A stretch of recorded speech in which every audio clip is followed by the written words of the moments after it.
Welcome to मैकजोना। Last video में हमने how can we increase the efficiency of a Rankine cycle की कुछ टेक्निक्स डिस्कस की थी। इस वीडियो में हम उनसे रिलेटेड एक प्रॉब्लम सॉल्व करेंगे। तो चलिए शुरू करते हैं। Consider a steam power plant operating on ideal Rankine cycle. यहाँ पर मैंने स्टीम पावर प्लांट की टीएस डायग्राम ड्रा कर दी हैं। 3 केसेस हैं, तो हर केस के लिए मैंने अलग अलग टीएस डायग्राम ड्रा की हुई है। Steam enters the turbine at 3 megapascal and 375 degree centigrade and is condensed in the condenser at a pressure of 10 kilopascal। यानी कंडेंसर का प्रेशर 10 kilopascal है और स्टीम इंटर होती है 3 megapascal and 375 डिग्री सेंटीग्रेड पे। पार्ट ए है efficiency of the power plant. तो part A के लिए मैंने यहाँ पे ये टीएस डायग्राम ड्रा की हुई है। ये रैंकिन साइकिल है। पंप फीड वाटर को प्रेशराइज करता है टिल द बॉयलर प्रेशर। ये बॉयलर वाला पोर्शन है जिसके दौरान हीट एडिशन होती है और ये टरबाइन के अंदर एक्सपेंशन है, और उसके बाद ये कंडेंसर में कंडेंस होकर दोबारा सैचुरेटेड लिक्विड हालत में आ जाता है। तो मैंने इस पावर प्लांट की एफिशिएंसी निकालनी है, तो स्टार्ट करते हैं। मेरे पास इनलेट कंडीशंस गिवन है। P3 is equal to 3 megapascal और T3 है 375 डिग्री सेंटीग्रेड। इसके अगेंस्ट मैं H3 नोट डाउन कर लेता हूँ और यह आ जाता है 3173.9 किलो जूल पर केजी। इसी तरह मैं H3 यानी इंट्रॉपी की वैल्यू इस पॉइंट के ऊपर नोट कर लेता हूँ। यह आ जाता है 6.83 kilo joule per KG kelvin. मुझे कंडेंसर का प्रेशर गिवन है P4 is equal to 10 kilo pascal, और ये यहाँ पर सैचुरेटेड लिक्विड हालत में होगा। तो मैं सैचुरेशन रीजन में जाकर इसके अगेंस्ट HFG की वैल्यूज़ नोट डाउन कर लेता हूँ। HF आ जाएगा 191.81 kilo joule per KG. HFG आ जाएगा 2392.1 किलो जूल पर केजी। इसी तरह मैं SF यानी इंट्रॉपी की जो वैल्यूज़ है वो भी नोट डाउन कर लेता हूँ। 0.6492 kilo joule per KG kelvin, और SFG equal to 7.4996 kilo joule per KG kelvin. अब इस आइसेंट्रोपिक एक्सपेंशन होगी टरबाइन में, तो S4 की जो वैल्यू है वही S3 की वैल्यू होगी। तो S4 is equal to S3 मेरे पास मालूम है, जिसकी वैल्यू है 6.83 kilo joule per KG kelvin. तो ये रिलेशन मुझे पता है, S4 is equal to SF plus X4 SFG। SF और SFG की मैं ये वैल्यूज़ यूज़ कर लूँगा। S4 मेरे पास ये है, तो यहाँ से मेरे पास X4 की वैल्यू आ जाएगी 0.82। इसको यूज़ करते हैं मैं H4 निकाल सकता हूँ। H4 is equal to HF plus X4 HFG। तो H4 आ जाएगा मेरे पास यहाँ से 2153.33 किलो जूल पर केजी। तो यहाँ से मेरे पास H4 की वैल्यू भी आ गई। उसके बाद H1 की वैल्यू जो है वो HF होगा एट 10 किलो पास्कल, जो मैं ऑलरेडी नोट डाउन कर चुका हूँ। और एफिशिएंसी निकालने के लिए मेरे पास जो फार्मूला है वो है net work over QN। Network का मतलब है कि टरबाइन के वर्क में से जो आउटपुट वर्क होगा मैं पंप का वर्क माइनस कर दूंगा ओवर QN। टरबाइन का वर्क मेरे पास बराबर होगा, ये जो एक्सपेंशन के दौरान मेरे पास वर्क प्रोड्यूस हुआ है, H3 minus H4। H3 minus H4 मेरे पास टरबाइन का वर्क होगा, और ये आ जाएगा 1020.57 किलो जूल पर केजी। इसी तरह पंप का वर्क जो मुझे देना पड़ेगा वो बराबर होगा स्पेसिफिक वॉल्यूम इस पॉइंट के ऊपर V1, जिसका मैं V1 जो होगा वो specific volume of saturated liquid ले लूँगा एट 10 किलो पास्कल, और ये आ जाएगा 0.001010 मीटर क्यूब पर केजी इंटू ये P2 वाला प्रेशर और P2 माइनस P1। P2 ये कांस्टेंट प्रेशर लाइन है तो ये 3 मेगा पास्कल होगा और ये P1 10 किलो पास्कल होगा।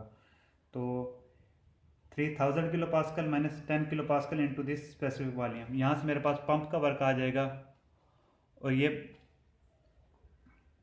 पंप का वर्क आता है 3.1 किलो जूल पर केजी। उसके बाद मेरे पास Qin निकालना है। मैंने Qin यानी जो हीट इनपुट की है वो होगी ये जो रीजन है, यानी H3 माइनस H2। H3 मेरे पास ऑलरेडी है, H2 मुझे फाइंड करना है। तो मैं लिख सकता हूँ इसको, अगर मैं इस तरह लिख दूँ, H2 को work done by pump is equal to H2 minus H1। H1 भी मेरे पास है, वर्क डन बाय पंप भी है, तो H2 आ जाएगा is equal to H1 plus work done by pump. तो यहाँ से मेरे पास H2 निकल आएगा 194.9 किलो जूल पर केजी। तो Qin मेरे पास आ जाएगा H3 माइनस H2, इसकी वैल्यू आएगी मेरे पास 2979 किलो जूल पर केजी। अब टरबाइन के वर्क और पंप के वर्क को मैं जब सब्ट्रैक्ट करूँगा तो मेरे पास नेटवर्क आ जाएगा। इन दोनों को मैं अगर सब्ट्रैक्ट करूँ तो मेरे पास वैल्यू आती है 1285.2 ओवर Qin 2979। यहाँ से मेरे पास जो एफिशिएंसी आ जाती है फाइनली उसकी वैल्यू है 34.1%। दोस्तों इस तरह हमने पार्ट ए सॉल्व कर लिया। पार्ट बी में thermal efficiency if the steam is super heated to 550 degree centigrade instead of 375 degree centigrade. अब पार्ट बी में हमने जो स्टीम टरबाइन में एंट्री टेम्परेचर है वो बढ़ा दी है, 375 की बजाय 550 डिग्री सेंटीग्रेड कर दी है। प्रेशर कांस्टेंट है, कंडेंसर का प्रेशर भी कांस्टेंट है। तो हम देखते हैं कि सुपर हीट करवाने से क्या फ़र्क पड़ता है। तो पार्ट बी स्टार्ट करते हैं।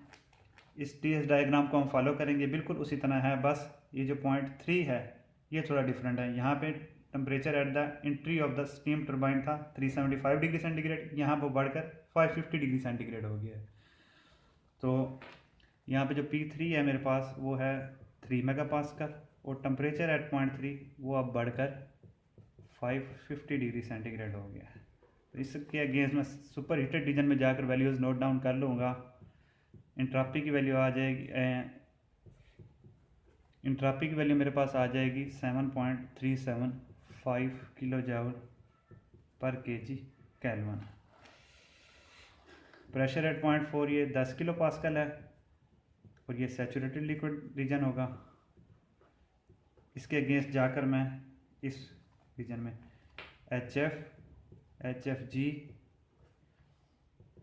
SF, SFG ये वैल्यूज़ नोट डाउन कर लूँगा। दोस्तों ये वैल्यूज़ वही होंगी जो मैंने यहाँ पर लिखी हैं, HF, HFG, SF और SFG। मैं दोबारा रिपीट नहीं कर रहा। अब ये वैल्यूज़ यूज़ करके S4 is equal to S3 ये वाली वैल्यूज़ यूज़ कर लेंगे, is equal to SF plus X4 SFG से SF और SFG आप ये वाली वैल्यूज़ लिखेंगे। S4 आपके पास ये है, यहाँ से आप क्वालिटी निकाल लेंगे 0.9। पहला फ़र्क जो आप यहाँ पे देखें वो ये कि जब हमने स्टीम को कम टेम्परेचर तक हीट किया तो क्वालिटी की वैल्यू आई थी 0.82, लेकिन सुपर हीट करने से जो हमारे पास at the exit of steam turbine जो क्वालिटी की वैल्यू आई है वो बढ़ गई है, 90% आ रही है। यहाँ से आप H4 की वैल्यू भी फाइंड कर लेंगे। इसी तरह H4 is equal to HF plus X4 HFG और ये वैल्यू आ जाएगी हमारे पास 2344.7 किलो जूल पर केजी। इसके बाद आखिरी वैल्यू जो हमें चाहिए होगी वो 2 की चाहिए होगी। उसके लिए मुझे पंप वर्क निकालना पड़ेगा पहले, पंप इनपुट। अब यहाँ पर जो प्रेशर था 3 मेगा पास्कल, यहाँ भी वही प्रेशर है और कंडेंसर का प्रेशर भी वही है, तो पंप वर्क जो है हमारा वो सेम रहेगा। जो यहाँ पे था 3.1 किलो जूल पर केजी वो भी वही होगा। Kilo joule per KG. इसी तरह H2 होगा H1 plus work done by pump. वो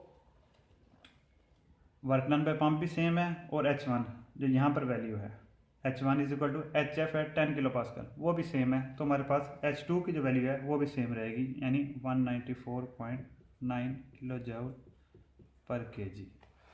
अब थर्मल एफिशिएंसी निकालने के लिए दोबारा मैं यही फार्मूला यूज़ करूँगा, network over QN। Network turbine के वर्क में से मैं पंप का वर्क निकाल दूंगा ओवर QN। नेटवर्क की जो वैल्यू आएगी 1285.2 ओवर 3438.1 जो QIN की वैल्यू होगी। QIN भी आप उसी तरीके से निकालेंगे जिस तरह हमने यहाँ पे निकाला था, H3 माइनस H2 करके। पंप का वर्क ये आ गया और टरबाइन का वर्क आप H3 माइनस H4 करके निकाल लेंगे। तो यहाँ से मेरे पास एफिशिएंसी आ जाएगी इस साइकिल के लिए 37.38%। दोस्तों इस तरह हमारा पार्ट बी भी हो गया। आपने देखा कि जब हमने सुपर हीट किया तो एफिशिएंसी जो पहले 34.1% आ रही थी वो बढ़कर अब 37.38% हो गई है। इसी तरह हम पार्ट सी भी सॉल्व कर लेते हैं। पार्ट सी में है thermal efficiency if the boiler pressure is raise to 12.5 megapascal while the turbine inlet temperature is maintained at 550 degree centigrade. Part B में हमने सिर्फ स्टीम का टेम्परेचर बढ़ाया था, यानी स्टीम को सुपर हीट किया था। पार्ट सी में हम उसका बॉयलर का प्रेशर भी बढ़ा देते हैं, देखते हैं इसका क्या इफेक्ट आता है। Part C pressure at point 3 हो जाएगा 12.5 मेगापास्कल, टेम्परेचर एट पॉइंट 3 हो जाएगा 550 डिग्री सेंटीग्रेड। और यहाँ से मेरे पास H3 की वैल्यू आ जाएगी 3476.5 किलो जूल पर केजी और H3 की वैल्यू आ जाएगी 6.6317 kilo joule per KG kelvin. Condenser का प्रेशर वही है 10 किलो पास्कल और ये सैचुरेटेड लिक्विड का रीजन होगा। सैचुरेशन रीजन में जाकर आप HF, HFG, SF और SFG की वैल्यूज़ नोट डाउन कर लेंगे और S4 और S3 की वैल्यू बराबर होगी। तो यहाँ से आप X3 की वैल्यू निकाल लेंगे X4 की, यानी यहाँ पर जो क्वालिटी की वैल्यू होगी ये 0.8 आ जाएगी। दोस्तों ये चीज़ यहाँ पर नोट करें कि जब हम बॉयलर का प्रेशर बढ़ाते हैं तो हमें जो स्टीम टरबाइन के एग्जिट पे क्वालिटी की वैल्यू मिल रही है वो कम हो गई है। इसी तरह हम यहाँ से H4 की वैल्यू निकाल लेंगे। H4 की वैल्यू आ जाएगी 2105.49 kilo joule per KG. Pump का वर्क निकालना है हमने यहाँ पर is equal to specific volume into P2 minus P1। ये स्पेसिफिक वॉल्यूम न्यू 1 ये वही होगा जो यहाँ पर हमने यूज़ किया है, क्योंकि कंडेंसर का प्रेशर कांस्टेंट है लेकिन P2 यहाँ पे डिफरेंट है 12.5 मेगापास्कल माइनस 10 किलो पास्कल। इन दोनों को आप सब्ट्रैक्ट करेंगे तो हमारे पास जो वैल्यू आएगी वर्क डन बाय पंप की वो आ जाएगी 12.61 किलो जूल पर केजी। अब यहाँ से आप H2 की वैल्यू भी निकाल सकते हैं। H2 आ जाएगा H1 plus work done by pump, जिसकी वैल्यू आ जाएगी 204.41 किलो जूल पर केजी। दोस्तों इस तरह हम एफिशिएंसी निकाल सकते हैं इसकी, एफिशिएंसी ऑफ रैंकाइन। दोस्तों उम्मीद करता हूँ आपको प्रॉब्लम समझ आ रहा है। अगर किसी किस्म का कोई क्वेश्चन है तो काइंडली कमेंट करें, मैं आपको ज़रूर जवाब दूंगा। तो टरबाइन का वर्क यहाँ से आप निकाल सकते हैं H3 माइनस H4। H3 भी हमारे पास है, H4 की वैल्यू भी हमारे पास है, तो वहाँ से टरबाइन का वर्क आ जाएगा। पंप का वर्क हमने यहाँ पे निकाल लिया। क्यू इन हमारे पास आ जाएगा H3 माइनस H2। H3 की वैल्यू भी हमारे पास है, H2 की वैल्यू भी हमारे पास है। तो यहाँ से आप निकाल सकते हैं 1358.4 ओवर 3272.09। तो यहाँ से जो एफिशिएंसी की वैल्यू आती है वो हमारे पास आती है 41.5%। तो ये बॉयलर का प्रेशर बढ़ाने से keeping the inlet temperature constant efficiency 41.5% हो गई है। तो दोस्तों नोट करें कि ये हमने जो टेक्निक्स डिस्कस की थी लास्ट वीडियो में वो किस तरह यहाँ पर अप्लाई हो रही हैं। जब प्रेशर भी कम था, टेम्परेचर भी कम था eight inlet of the steam turbine, तो एफिशिएंसी आई थी 34.1%। जब हमने टेम्परेचर बढ़ाया तो एफिशिएंसी बढ़कर 37.38% हो गई। और जब हमने टरबाइन के एग्जिट पर प्रेशर भी बढ़ा दिया तो एफिशिएंसी 41.5% हो गई। तो इन एफिशिएंसीज को यूज़ करते हुए हम स्टीम टरबाइन से ज़्यादा पावर प्रोड्यूस कर सकते हैं। थैंक यू दोस्तों, उम्मीद करता हूँ आपको प्रॉब्लम समझ आया होगा। किसी किस्म का कोई क्वेश्चन है तो कमेंट करें, I will answer. Thank you, good bye.